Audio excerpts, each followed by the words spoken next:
you been able to speak to your son? What did you say to him when you visited him in court? Is he doing?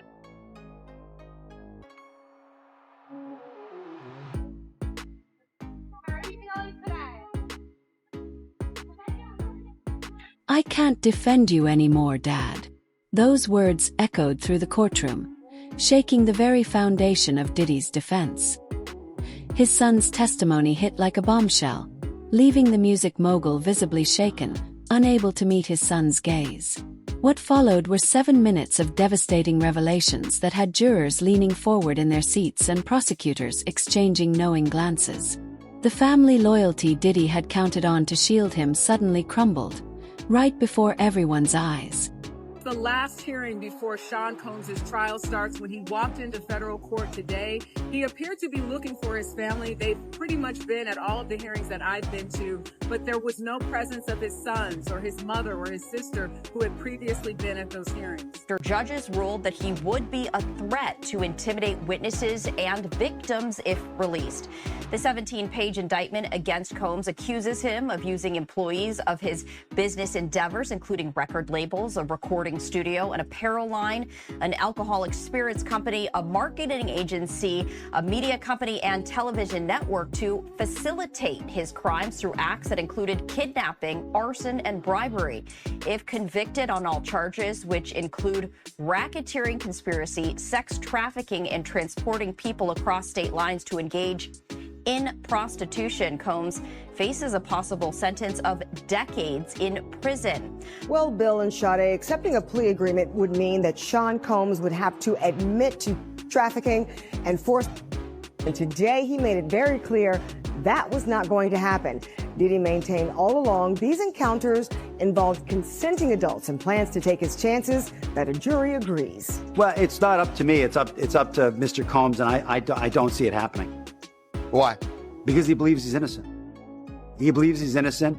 And what's more, he believes that he needs to stand up, not just for himself, for his family, and for everybody who's been targeted by the federal government. What was running through Diddy's mind that morning as he sat at the defense table? He looked confident, calm, dressed in a custom Italian suit likely worth more than most people make in months. Surrounding him were 5 high-powered attorneys, occasionally whispering urgent updates. But none of them saw it coming. His own son was about to change everything. Outside the courthouse, chaos reigned. News vans lined the streets, reporters jostled for position, fans waved "Free Diddy" signs, and protesters held up harsh messages. Police barricades kept the peace, but inside, the courtroom was nearly silent. Heavy with tension, security guards stood at every exit. 2 officers positioned themselves just behind Diddy's chair. The prosecution team sat mere feet away, organizing their papers with precision. Then the moment came. The prosecutor rose and announced, "Your Honor, the people called Justin Combs to the stand." Diddy's face shifted instantly. His jaw tightened, shoulders stiffened, eyes widened. Shock and betrayal flashed across his expression. He reached out mid-sentence, grabbing his lead attorney's arm. The lawyers whispered urgently, flipping through papers like a football team scrambling after their playbook was stolen. The judge, usually stoic, leaned forward warning, "Outbursts will not be tolerated." Justin entered through a side door farthest from his father. The courtroom arranged deliberately to highlight the distance between them. Diddy's girlfriend sat in the front row, while his ex and mother of his children, stone-faced, sat 3 rows behind. No one meeting eyes. Justin walked in, wearing a simple navy suit and no jewelry. Diddy's composed facade crumbled for a split second. The courtroom energy shifted palpably. Justin never looked at his father once as he took the stand, swore to tell the truth, and fixed his gaze on the prosecutor. The jurors leaned in. Diddy gripped the edge of the table, knuckles white. Everything, the empire, his freedom, his legacy, now hung on what his son would say next. What happens is if people go into a trial believing the firepower on the prosecution is so strong, I mean, let's say on a scale of 1 to 100, it's a 95, that it's so strong, but it goes down to an 88. that helps the defense because everybody goes in thinking, wow, they're going to prove this and they're going to prove this and they're going to prove this. And all of a sudden, none of it's there. I think that actually helps the defense. Back up a little bit, please. How can you support your father? How do you support him moving forward?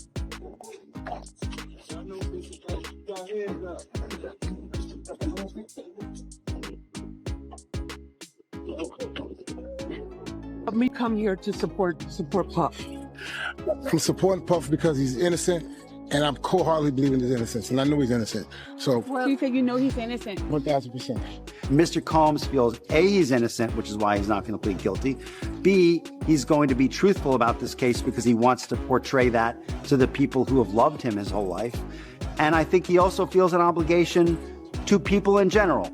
Maybe it's black people, maybe it's white people, maybe it's anybody who's ever felt aggrieved and targeted by the government. He feels an obligation to those people to say, you know what? Maybe I can break the model.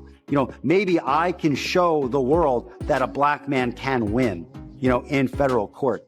And I think he probably is the only person I know of who might be able to actually accomplish that. What did Diddy stand to lose if his son's testimony went badly? The answer was far more than just his freedom. Facing serious charges including trafficking, racketeering, and witness intimidation, Diddy risked up to 45 years behind bars, a virtual life sentence at his age. The prosecution's case had holes before Justin's testimony. Some texts, financial records hinting at suspicious payments, and witnesses of questionable reliability. But no smoking gun from inside his inner circle. Diddy's defense had hinged on family loyalty. His lawyers painted him as a devoted father, a family man unfairly targeted by the law. They even brought childhood photos of Diddy at his kids' sports games and graduations, emphasizing his close ties despite his empire's growth. This narrative held until Justin took the stand. The stakes went beyond jail time. Diddy's business empire pulled in about $90 million annually. Bad Boy Entertainment, clothing lines, a vodka brand, real estate, and lucrative streaming contracts. Conviction meant losing up to $700 million in assets and future earnings.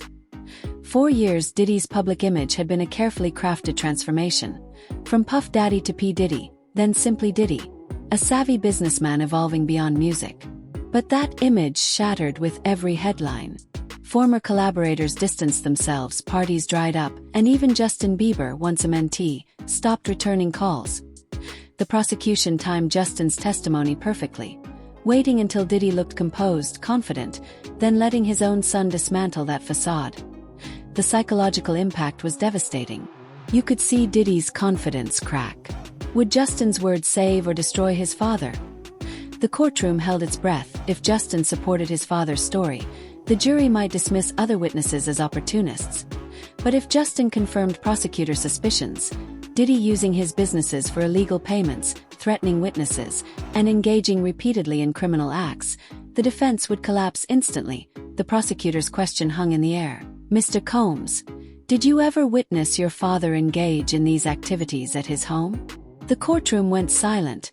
Even the court reporter paused, waiting for the answer that could send Diddy to prison for decades. A federal judge has denied Sean Diddy Combs' efforts to delay the start of his upcoming sex trafficking trial. The music mogul appeared in court today. His legal team wanted to push the trial start date by 2 months, saying they needed more time to prepare because of new charges filed earlier this month. Combs has pleaded not guilty to all federal counts, including racketeering, sex trafficking, and transportation to engage in prostitution. The judge denied this immediately when we got into court today. What he said to Combs' attorneys is, for one, this request came very last minute. This trial is supposed to start in weeks. We're supposed to begin jury selection soon, and that he thinks that they have sufficient time to prepare. He even made the point, Lindsay, that it's unclear to him why Combs can't prepare when he has 4 different law firms working on his case. A few other things that the judge said today is he's going to allow in drafts of a memoir that was written by one of the victims. However, the defense had also wanted her diaries and bank statements. The judge is not going to allow that. The courtroom fell completely silent as Justin Combs approached the witness stand. Even the most seasoned court reporters leaned forward. His posture was strong, shoulders squared, chin held high, but his eyes stayed fixed on the prosecutor. Not once did he glance toward his father. This wasn't a reluctant witness. This was someone who had made a difficult decision. "Please state your name for the record," the clerk said. "Justin Dior Combs," he replied, his voice steady but quiet. The microphone picked up a slight tremor on his last name. He placed his hand on the Bible, swore to tell the truth, then sat down, hands folded neatly in his lap. No fidgeting. He wore a simple gold watch, a high school graduation gift from his father, but no other jewelry. The prosecutor began with gentle, simple questions about Justin's education, family relationships, and current job, a classic technique to build comfort with a nervous witness. "You grew up in your father's home, is that correct?" she asked. Justin nodded, then remembered to say yes. He cleared his throat. The judge offered him water, which he accepted politely, about 20 feet away. Diddy shifted in his seat. The distance seemed symbolic. Justin had always been the son most like his father. Confident, business savvy. Now they couldn't have seemed further apart. "Your father has stated under oath that he never conducted business meetings in the private areas of his homes. Is that accurate?" the prosecutor asked. Justin paused, took a sip of water, then answered, "No, that's not accurate." This was his first direct contradiction of his father's testimony. Several jurors started writing notes. The defense attorney scribbled furiously. Diddy's attempts to catch Justin's attention grew more obvious. He tilted his head, coughed quietly, tapped a finger on the table in a pattern they used to share as kids. A secret code meaning, "I've got your back." Justin never looked over. Not when Diddy shifted his chair loudly. Not when Diddy whispered to his attorney and was warned to stop. Justin's testimony built steadily. He described birthday parties that turned into business meetings and conversations he overheard while pretending to be asleep on the couch. Each revelation was worse than the last. Each one filling gaps in the prosecution's timeline. "Mr. Combs, we're approaching some difficult questions," the prosecutor said softly. "Take your time." The courtroom tension spiked. This was the moment everyone waited for. Diddy made one last desperate attempt at silent communication. He locked eyes with Justin and shook his head, "No, no, no." His fingers spelled out an old family signal. Family first. Then came the most telling moment. Justin finally looked directly at his father for 3 full seconds. They locked eyes across the courtroom. Justin's expression didn't change. He turned back to the prosecutor and said clearly into the microphone, "I'm ready for those questions now." The prosecutor nodded and asked, "Did you ever personally witness your father threaten anyone who planned to speak against him?" Justin leaned forward slightly, preparing to answer. He's also going to allow in outtakes from a documentary called The Fall of Diddy, of potential witnesses in this case. And then a lot of today's discussion today, Lindsay, was about victim anonymity. There are 3 alleged victims who the government wants to testify, and they want them to testify under pseudonyms. The defense has agreed about one of them, known as victim number 2, but the 2 others, they want their names revealed in court. So the judge has now said that those 3 victims will testify anonymously. The other thing that they discussed for quite a while was expert testimony. There are experts that the government and defense want to bring in to speak to what can happen when a victim has allegedly been sexually abused. And the judge thought the key point was that you can't infer just because someone stayed in a relationship or didn't talk about abuse sooner. Sooner or later, I can't defend you anymore. Justin's words cut through the courtroom like a knife. His voice was steady, but his hands gripped the edge of the witness stand tightly. "I've been lying to myself for years about what I saw. It's time for the truth." The prosecutor nodded encouragingly. "Can you tell us what you witnessed on March 12th of last year at your father's Miami residence?" Justin described walking into his father's home office unexpectedly. He found Diddy threatening a former assistant who wanted to quit. The assistant was backed against the wall. "If that guy talked to anyone about what he'd seen, he'd never work again in this industry," Justin said. His voice grew quieter as he added, I knew where the guy's mother lived. The courtroom went completely still. Justin's testimony directly contradicted Diddy's sworn statement that he never threatened anyone. The prosecutor displayed a family photo from that weekend.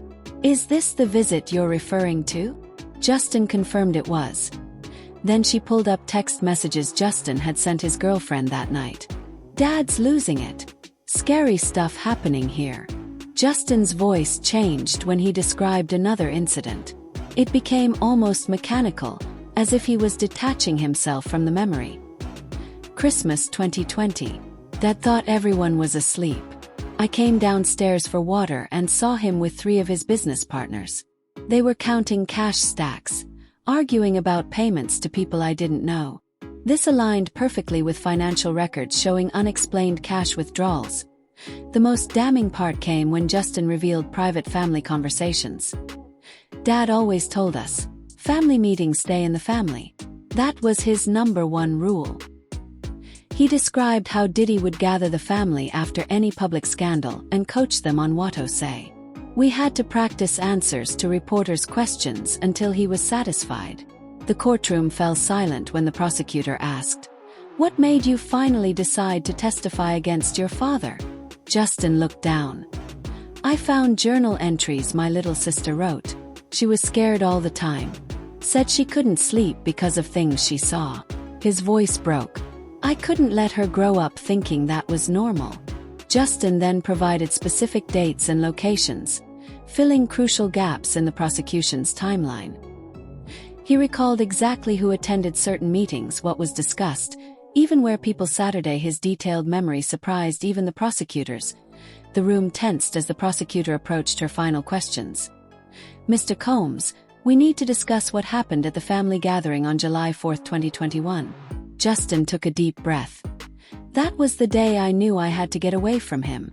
What followed stunned the entire courtroom.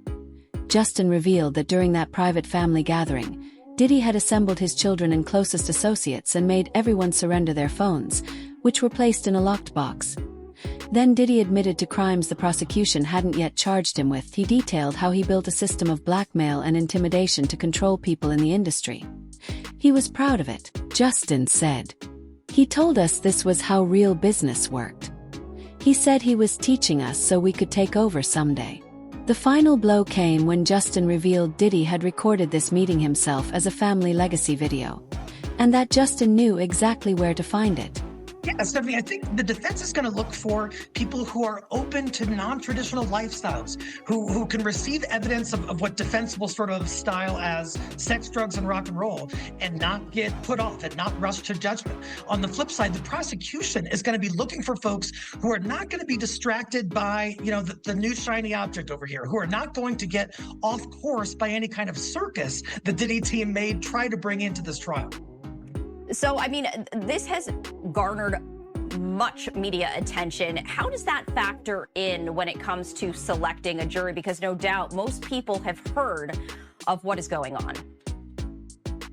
Totally. So it presents a significant problem. Here's the thing. The judge wants to find jurors who are fair and impartial and who have not already developed an opinion as to Diddy's guilt or innocence. Well, that's hard when every media outlet in the world has covered this case. They've likely already heard about it. And so what the judge is going to have to do is determine how much exposure the potential jurors have had to this Diddy saga and whether they can put that aside and simply base their verdict on what happens inside that courtroom and not everything that has gone on preceding that. The room fell silent as Justin finished speaking. 0.5 seconds passed. 10 seconds. Nobody moved, then came the whispers. First just a few, then a wave spreading like wildfire across the courtroom. The judge banged her gavel twice, commanding order. Her voice cut through the growing noise. Diddy seemed to physically shrink in his seat. His shoulders caved inward. The confident music mogul who had strutted into court that morning was gone. In his place sat a man who looked 10 years older. His complexion ashen, he leaned toward his lead attorney and whispered something urgently. The attorney shook his head in response. The jury couldn't take their eyes off Justin. 3 jurors wrote so frantically their pens seemed ready to tear through their notepads. Juror number 8, a middle-aged teacher, kept glancing between father and son. Her expression a mix of shock and sadness. Juror 12, a retired accountant, had stopped writing altogether, staring open-mouthed at Justin. The prosecution team maintained professional composure, but small tells gave them away. The lead prosecutor pressed her lips together to suppress a smile. Her second chair subtly tapped his pen twice on the table, their known signal that testimony had exceeded expectations. The youngest prosecutor didn't even try to hide her reaction, nodding along as Justin spoke about the family video. Diddy's defense team sprang into emergency mode. The lead attorney scribbled a note and passed it down the line. Two others flipped through documents with increasing panic. The most senior attorney finally stood. "Your Honor, given this unexpected testimony, we request a 30-minute recess to confer with our client," his voice wavering slightly. A man who knew his case was imploding. The gallery's reactions split along family lines. Diddy's mother covered her face with her hands. His current girlfriend glared at Justin with unconcealed hatred. But Justin's mother nodded supportively at her son. 3 rows back, Justin's sister wiped tears from her eyes while maintaining eye contact with her brother, silently supporting him. Court reporters practically ran from the room the moment the judge called the brief recess. 1 tripped over his own feet, rushing to be first with the breaking news. Phone notifications buzzed across the city as the story broke on every major media outlet. This testimony wouldn't just change the day's proceedings. It would transform the entire trial. Justin had just handed prosecutors a roadmap to evidence they hadn't even known existed. He confirmed witness accounts that the defense had spent weeks trying to discredit. Most devastatingly, he revealed his father had documented his own crimes. When Justin mentioned specific dates and account numbers for transfers, the defense's case visibly crumbled. He explained his father kept 2 sets of books, the official ones for business and the real ones hidden inside a password-protected app disguised as a chess game on his phone. This directly contradicted the defense's central argument that all financial transactions were legitimate business expenses. The lead defense attorney's pen froze mid-sentence. Another attorney closed his eyes briefly, as if in physical pain. A third frantically texted under the table, presumably alerting their financial expert witnesses, who would now need to completely revise their testimony. In just 7 minutes of testimony, the entire case transformed. What happened right after court adjourned showed just how badly Diddy's defense had shattered. Judge Marilyn Chen wasted no time making rulings that shifted the entire trial. "In light of Mr. Combs's testimony, I am denying the defense's motion to exclude evidence from the Miami residence," she announced. "I'm also authorizing a new search warrant specifically for the family video mentioned in testimony." Diddy's attorneys jumped to their feet to object, but the judge raised her hand. "Save it for tomorrow, counselors." Diddy's high-priced legal team huddled in the corner of the courtroom, looking more like panicked interns than seasoned attorneys. The lead lawyer kept shaking his head. Another loosened his tie, as if struggling to breathe. They spread documents across a table, crossing out entire sections of their defense strategy with angry pen strokes. 1 attorney was overheard saying, "We need to discuss a plea deal now." Meanwhile, the prosecution moved like sharks smelling blood. They filed 3 new motions within hours. The first requested access to all of Diddy's electronic devices based on Justin's revelation about the hidden accounting app. The second asked to add 5 new witnesses to their list. The third was sealed from public view, but courthouse sources confirmed it involved additional charges.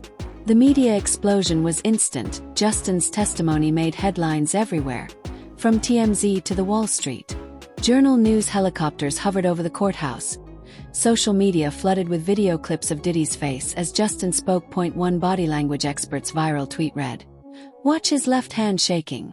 He knows it's over." Legal experts didn't mince words, CNN's legal analyst said. "In 20 years covering trials, I've never seen a defendant's case collapse this dramatically in real time." Justin Combs didn't just damage his father's defense. He obliterated it. Another expert on Fox News added, "Prosecutors couldn't have dreamed of a better witness.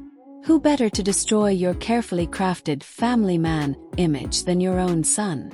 Even more damaging, 3 potential witnesses who had previously refused to testify suddenly contacted prosecutors after seeing Justin break ranks. 2 former business partners and 1 household staff member. This domino effect was exactly what prosecutors had hoped for. Security concerns emerged immediately. Court officers had to separate family members who began arguing in the hallway. Justin required a police escort to his car. The judge ordered additional security for all jurors after 2 reported being approached by strangers asking about the case. How would this testimony affect the remainder of the trial? Defense attorneys were spotted calling their scheduled witnesses, presumably telling them not to show up. Prosecutors rearranged their witness list to capitalize on Justin's revelations. Legal experts predicted the trial might end weeks earlier than expected. The judge's call for order after Justin's testimony wasn't just about courtroom decorum. What reporters didn't see was the threat that prompted a full lockdown. Court documents revealed that during Justin's testimony, security intercepted a man trying to enter with fake credentials claiming to work for Diddy's team. In his bag, he had a voice recorder and $10,000 cash.